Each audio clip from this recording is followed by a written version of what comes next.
Hello students, हम देख रहे थे इंडक्टिव इफेक्ट, प्रेरणिक प्रभाव। तो हम लास्ट क्लास में प्रेरणिक प्रभाव की डेफिनेशन देख चुके थे कि किस तरह से सिग्मा इलेक्ट्रॉन्स की जो शिफ्टिंग होती है, पार्शियली शिफ्टिंग जो होती है, उसे हम क्या कहते हैं, इंडक्टिव इफेक्ट कहते हैं। किसके कारण? कार्बन चेन में विषम परमाणु आ जाने के कारण। फिर आगे हम उसकी एप्लीकेशंस देख रहे थे। तो एप्लीकेशंस में हम देख चुके थे stability of carbocation, stability of carbon. ठीक है, आगे हम क्या क्या देखेंगे? एक तो देखेंगे एसिडिक नेचर, एक देखेंगे बेसिक नेचर या बेसिसिटी या क्षारीय सामर्थ्य, बेसिक स्ट्रेंथ, और हम देखेंगे रिएक्टिविटी ऑफ कार्बोनेट कंपाउंड। तो ये हम इसके एप्लीकेशंस देखेंगे, जिसमें से हम दो एप्लीकेशन देख चुके थे। आज हम ये जो एप्लीकेशन देखी है उसके कुछ उदाहरण लेकर उसको समझते हैं। तो देखिए, मैंने आपके सामने जो पहला उदाहरण लिया है उसमें लिख रखा है NH4 plus NH3 plus NH2 plus. ये सारे के सारे क्या है? धनायन है। ठीक है, कार्बोकेटाइन तो नहीं है पर धनायन। अब इसकी अगर हम स्टेबिलिटी की बात करें, तो हमें पता है कि जो धनायन होता है उसकी स्टेबिलिटी किससे बढ़ती है? प्लस आई इफेक्ट से। हमने देखा था कि कार्बोकेटाइन की stability directly proportional to plus I effect और inversely proportional to minus I effect. ठीक है, तो ये जो धनायन है इसकी प्लस आई इफेक्ट से इसकी क्या होगी? स्टेबिलिटी बढ़ेगी, क्योंकि प्लस आई इफेक्ट लगेगा तो उसका जो धनावेश है वो क्या हो जाएगा? कम हो जाएगा, और आवेश कम हो जाएगा तो उसकी स्टेबिलिटी क्या हो जाएगी? बढ़ जाएगी। तो देखिए, ये NH4 प्लस है, यहाँ पर एक CH3 जुड़ा हुआ है, यहाँ दो CH3 जुड़े हुए हैं। हमें पता है अगर हम इसको अलग करें यहाँ सेम देखने के लिए, तो इसका मतलब ये है कि NH3 प्लस के पास में हाइड्रोजन जुड़ा हुआ है। ठीक है, उससे क्या बन गया? NH4 प्लस बन गया। हमें पता है कि जो हाइड्रोजन होता है वो न तो प्लस आई शो करता है और नहीं माइनस आई शो करता है। तो यहाँ पर कोई भी इंडक्टिव इफेक्ट शो नहीं कर रहा है, जबकि CH3 का हमें पता है कि क्या शो होता है? Plus I effect. पता है एल्की ग्रुप क्या शो करते हैं? प्लस आई इफेक्ट शो करते हैं। तो यहाँ पर प्लस आई इफेक्ट लग रहा है CH3 का। ये प्लस आई इफेक्ट मतलब यहाँ इलेक्ट्रॉन देगा। इसी तरह ये NH2 प्लस है, तो यहाँ पर कितने एल्की ग्रुप जुड़े हुए हैं? दो। तो इन दोनों का क्या लगेगा? प्लस आई इफेक्ट लगेगा। ठीक है, तो इस तरह से यहाँ पर तो इंडक्टिव इफेक्ट ही 0 है, यहाँ पर एक एल्किल ग्रुप का प्लस आई इफेक्ट है, जबकि यहाँ दो एल्किल ग्रुप का प्लस आई इफेक्ट है। तो क्या होगा? अगर हम दाएं से बाएं चले तो प्लस आई इफेक्ट की मात्रा क्या हो रही है? बढ़ रही है। जब प्लस आई इफेक्ट बढ़ रहा है तो धनावेश क्या हो जाएगा? कम हो जाएगा। तो स्टेबिलिटी क्या हो जाएगी? बढ़ जाएगी। तो इसका जो स्टेबिलिटी का ऑर्डर होगा वो क्या होगा? ये होगा। ठीक है, इधर से इधर जाने पर प्लस आई इफेक्ट की मात्रा बढ़ रही है, इसलिए धनावेश की मात्रा कम हो जाएगी और स्टेबिलिटी बढ़ जाएगी। ठीक, यहाँ पर एक प्लस आई इफेक्ट है, जबकि यहाँ पर दो ग्रुप का प्लस आई इफेक्ट लग रहा है, इसलिए वो सबसे ज्यादा स्टेबल होगा। नेक्स्ट हम देखते हैं, मैंने कार्बोकेटाइन लिया है, ये लिया है आपके पास में F3C, यहाँ FCS2 और CH3 ग्रुप जुड़े हुए हैं कार्बोकेटाइन के पास में। हमें पता है कि जो ये फ्लोरीन है, हैलाइड होते हैं, उसका क्या इफेक्ट होता है? माइनस आई इफेक्ट होता है। जब माइनस आई इफेक्ट लगेगा तो यहाँ पर कितने फ्लोरीन है? 3 फ्लोरीन। तो जो माइनस आई इफेक्ट होगा यहाँ बहुत ज्यादा होगा। ठीक, जबकि जो ये यहाँ पर क्या है? एक ही फ्लोरीन है और यहाँ कोई फ्लोरीन नहीं है, तो यहाँ पर तो क्या है? Plus I effect. यहाँ पर क्या है? Minus I effect. यहाँ पर भी क्या है? Minus I effect. लेकिन यहाँ 3 फ्लोरीन का माइनस आई इफेक्ट है, यहाँ पर 1 फ्लोरीन का माइनस आई इफेक्ट है, तो यहाँ माइनस आई इफेक्ट ज्यादा हो जाएगा। माइनस आई इफेक्ट होने के कारण ये बॉन्ड के इलेक्ट्रॉन्स को इधर शिफ्ट करेगा, तो ये जो धनावेश है ये क्या कर देगा? बढ़ा देगा। इसी तरह धनावेश कैसे बढ़ेगा? समझ में आया ना? माइनस आई इफेक्ट के कारण जो बॉन्ड के इलेक्ट्रॉन है वो इधर शिफ्ट हो जाएंगे, तो उसके पास इलेक्ट्रॉन्स की और कमी हो जाएगी, तो इसका धनावेश और बढ़ जाएगा। लेकिन यहाँ पर एक ही फ्लोरीन है, तो यहाँ पर जो माइनस आई इफेक्ट होगा ये यहाँ की तुलना में क्या होगा? कम होगा। जब कम होगा तो ये बॉन्ड के इलेक्ट्रॉन को भी उसकी तुलना में कम आकर्षित करेगा, तो यहाँ पर धनावेश की मात्रा बढ़ेगी तो सही, लेकिन इसकी तुलना में कम बढ़ेगी। तो यहाँ पर भी माइनस आई इफेक्ट है, ये भी धनावेश को क्या कर देगा? बढ़ा देगा। लेकिन यहाँ CH3 प्लस आई इफेक्ट है, प्लस आई इफेक्ट है, मतलब ये क्या करेगा? बॉन्ड के इलेक्ट्रॉन को अपने से दूर करेगा, इसको देगा। जब इसको देगा तो इसकी प्लस मात्रा जो होती है धनावेश की मात्रा वो कम हो जाएगी। ये मात्रा कम होने के कारण ये क्या हो जाएगा? स्टेबल हो जाएगा। ठीक है, तो इनके स्टेबिलिटी का ऑर्डर पूछा जाए तो इसमें सबसे ज्यादा स्टेबल कौन होगा? जहां पर माइनस आई इफेक्ट तो है लेकिन कंपेरेटिव कम है, तो ये इसके स्टेबिलिटी का ऑर्डर होगा। ठीक है, नेक्स्ट उदाहरण देखते हैं हम। मैंने फिर कार्बोकेटाइन का एक उदाहरण लिया है जिसमें यहाँ पर Na2 जुड़ा हुआ है, यहाँ पर जुड़ा हुआ है CHO और यहाँ जुड़ा हुआ है क्लोरीन।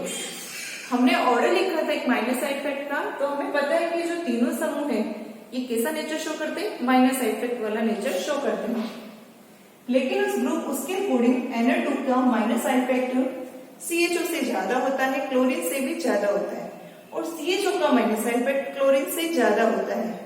मतलब हम कहें अगर इधर से इधर जाते हैं तो माइनस आई इफेक्ट की मात्रा क्या हो रही है, कम हो रही है। ठीक है, माइनस आई इफेक्ट की मात्रा इधर से इधर जाने पर कम हो रही है। तो माइनस आई इफेक्ट अगर कम होगा तो क्या करेगा, वो पॉजिटिव चार्ज को भी कम करेगा, क्योंकि माइनस आई इफेक्ट जो क्या होता है वो तो क्या होता है, इनवर्सली प्रोपोर्शनल होता है। तो यहाँ पर ये माइनस आई इफेक्ट ज्यादा है तो ये प्लस चार्ज को ज्यादा बढ़ा देगा, क्योंकि बॉन्ड के इलेक्ट्रॉन इधर शिफ्ट हो जाएंगे, इसके भी इधर शिफ्ट हो जाएंगे, तो ये भी इसको बढ़ा देगा।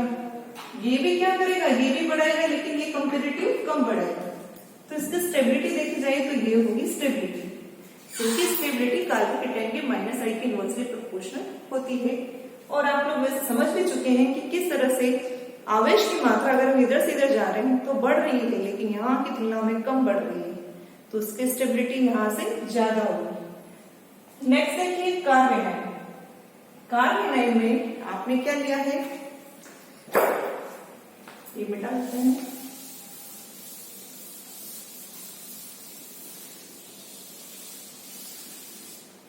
ये हमने कार्बेनाइन लिए हैं। यहां पर देखो, यहां पर जुड़ा हुआ है फ्लोरीन। ये अगर हम नंबरिंग करें तो 1 2 3 इसकी नंबरिंग होगी।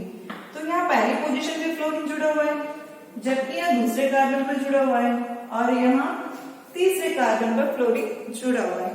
फ्लोरीन का वैसे क्या होता है, माइनस आई इफेक्ट होता है, तो तीनों जगह माइनस आई इफेक्ट लग रहा है। समान लगेगा क्योंकि समान तत्व, लेकिन ऐसा नहीं होता है, क्योंकि हमने पढ़ा था कि जो इंडक्टिव इफेक्ट है वो दूरी पर निर्भर करता है। जैसे जैसे जो विषम परमाणु है उससे दूरी बढ़ती जाती है, इंडक्टिव इफेक्ट की मात्रा भी कम होती जाती है।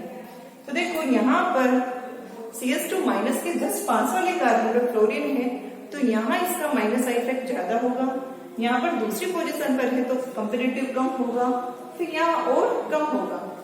अब एनाइन में अगर माइनस आई इफेक्ट की बात करें तो ये क्या करेगा, इलेक्ट्रॉन्स इधर लेगा, तो ये इधर ले लेगा, तो माइनस जो ऋणावेश इसकी मात्रा क्या हो जाएगी, कम हो जाएगी। ठीक है, यहाँ पर भी क्या हो जाएगी, कम हो जाएगी, यहाँ पर भी क्या हो जाएगी, कम हो जाएगी, लेकिन कंपेरेटिव क्या होगा, मात्रा धीरे धीरे घटती जा रही है। क्यों, क्योंकि यहाँ पर दूरी धीरे धीरे बढ़ती जा रही है। तो हम बात करें कि इधर से इधर चलने पर माइनस आई इफेक्ट क्या हो रहा है, घट रहा है। माइनस आई इफेक्ट घट रहा है तो स्टेबिलिटी ऑफ एनाइन क्या होगी, घट जाएगी। तो अगर हम इसकी स्टेबिलिटी की बात करें तो सबसे ज्यादा स्टेबल होगा, फिर ये स्टेबल होगा, फिर वो स्टेबल होगा। ठीक है, क्योंकि दूरी पर निर्भर करता है। नेक्स्ट हम लेते हैं, हमने एक और कार्बेनाइन लिया है।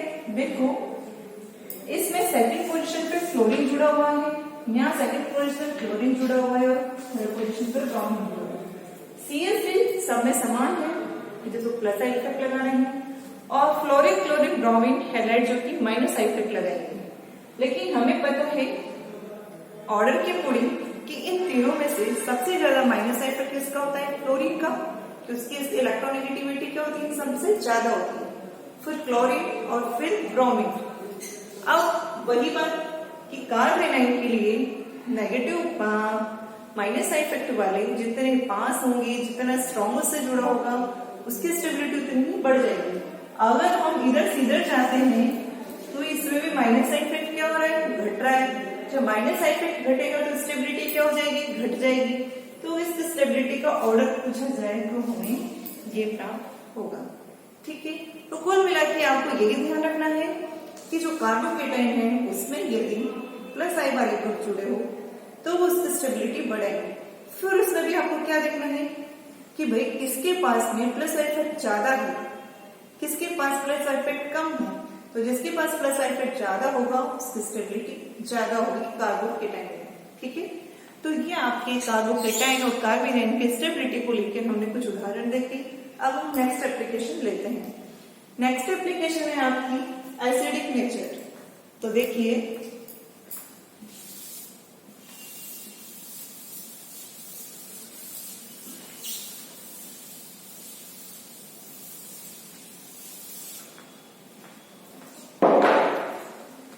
Acidic nature,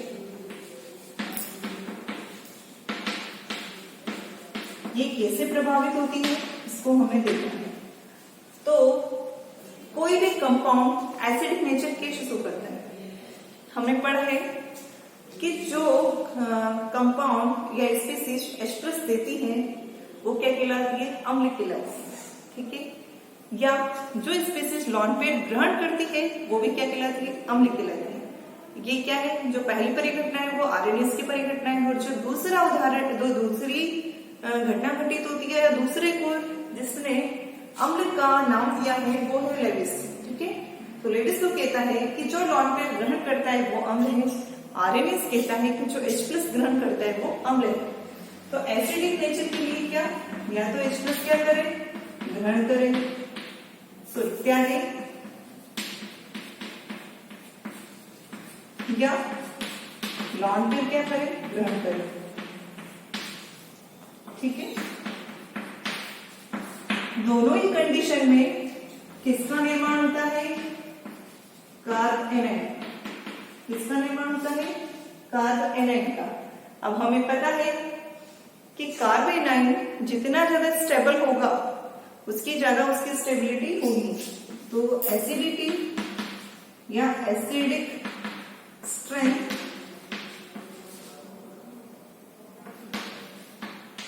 is directly proportional to stability of carbonine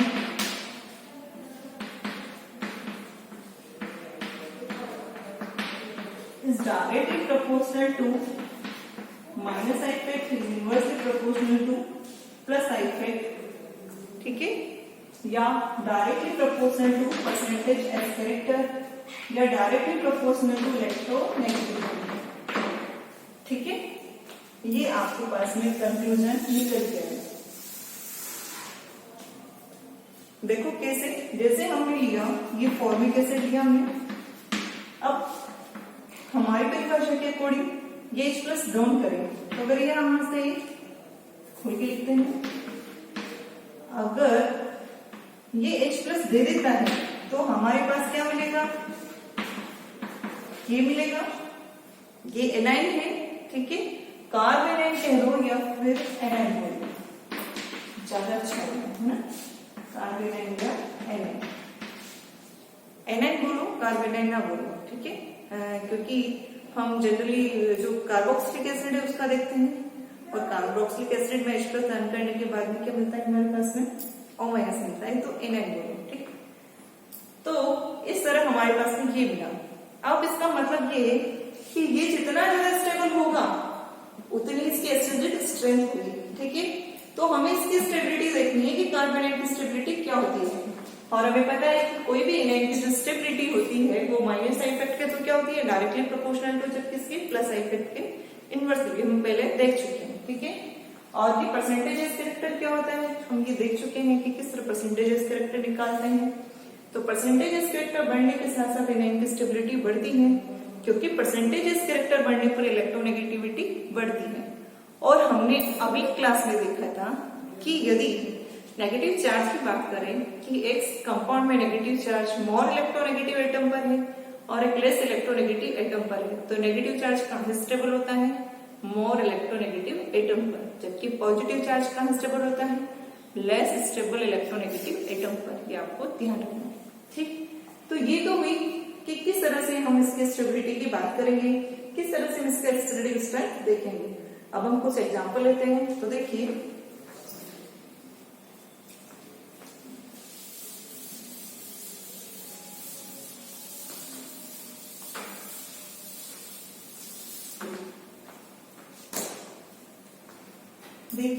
हमारा फर्स्ट एग्जांपल है,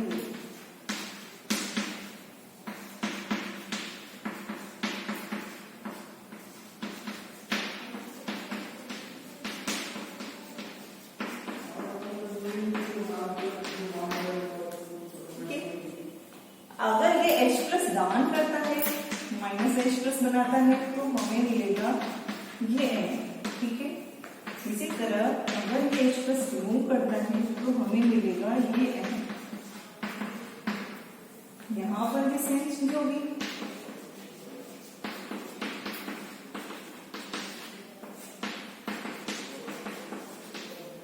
ठीक है।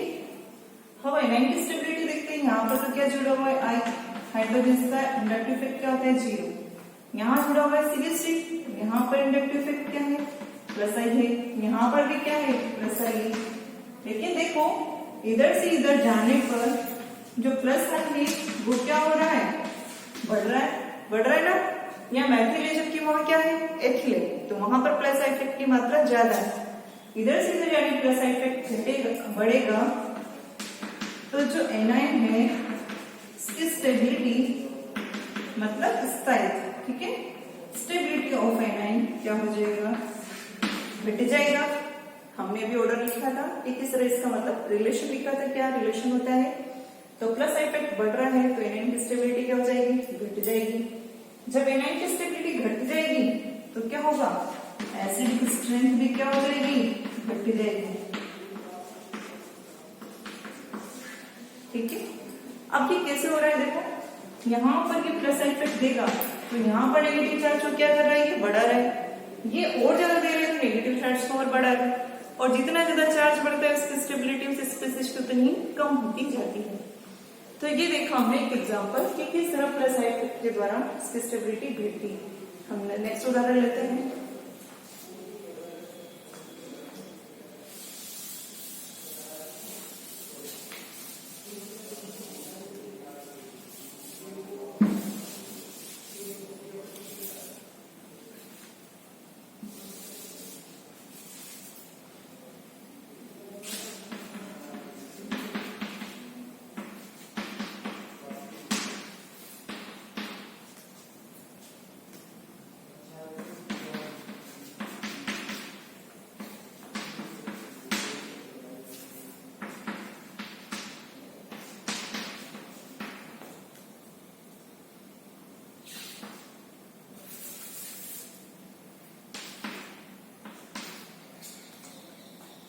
ये हमने दिया है, क्या है ये, 2-फ्लोरो एथेनोइक एसिड, 2-फ्लोरो, ये 2-ब्रोमो, ये 2-आयोडो एथेनोइक एसिड।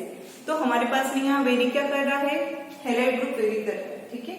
किसका परिवर्तन हो रहा है, हेलोजन का परिवर्तन हो रहा है। कि किस तरह हेलोजन यहाँ चेंज हो रहा है, CH2 ग्रुप सब में समान है। अब हमें पता है कि हेलोजन जो देते हैं वो क्या देते हैं, माइनस आई इफेक्ट, ठीक। तो इधर से इधर जाएंगे हम तो माइनस इफेक्ट की मात्रा घट रही है, क्योंकि फ्लोरीन की सबसे ज्यादा होती है, फिर क्लोरीन, फिर ब्रोमीन, फिर आयोडीन की होती है। तो दाएं से बाएं जाने पर माइनस इफेक्ट क्या हो रहा है, घट रहा है। माइनस इफेक्ट घट रहा है तो स्टेबिलिटी ऑफ एनाइन क्या हो जाएगी, घट जाएगी। तो एसिडिक स्ट्रेंथ भी क्या हो जाएगी, घट जाएगी। तो अगर इनमें सबसे ज्यादा एसिडिक होगा तो वो ये होगा, फिर ये होगा और फिर ये होगा। तो ये सिर्फ minus I effect acidic strength को प्रभावित करते हैं। नेक्स्ट देखते हैं हम और क्या है।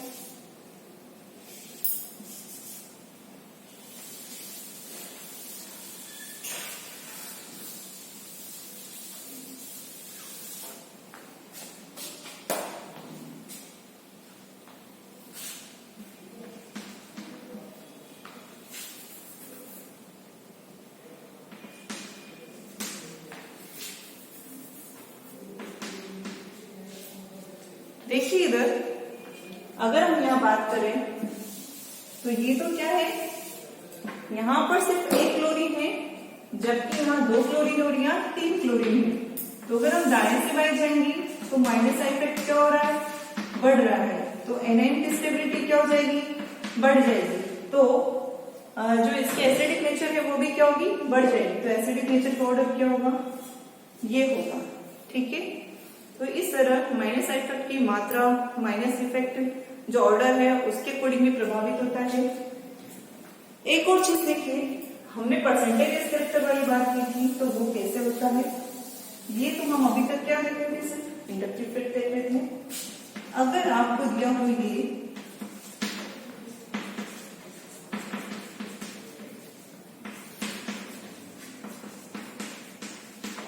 ठीक है। और आपसे पूछे इसकी तो एसिडिक स्ट्रेंथ, तो यहाँ पर जो एसिडिक को -H+ लेने के बाद आपको क्या मिलेगा, ये मिलेगा। इसी तरह यहाँ क्या मिलेगा, ये मिलेगा। इसी तरह यहाँ क्या मिलेगा, ये आपको मिलेगा।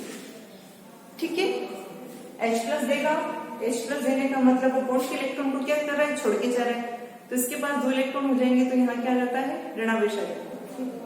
अब देखो ये कार्बन तो क्या है, sp हाइब्रिडाइज है, ये कार्बन क्या है, sp2 हाइब्रिडाइज है, ये कार्बन क्या है, sp3 हाइब्रिडाइज है।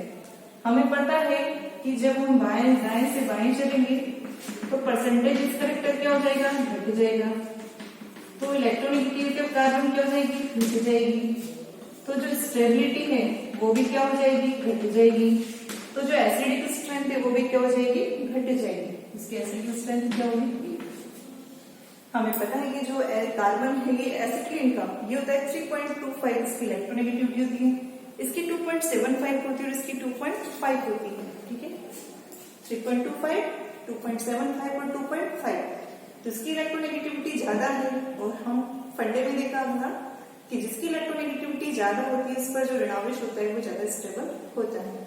तो इस तरह से आपके एसिडिक नेचर है वो कंप्लीट होती है। जो नेक्स्ट एप्लीकेशन है उसको हम अगली क्लास में लेंगे। Thank you.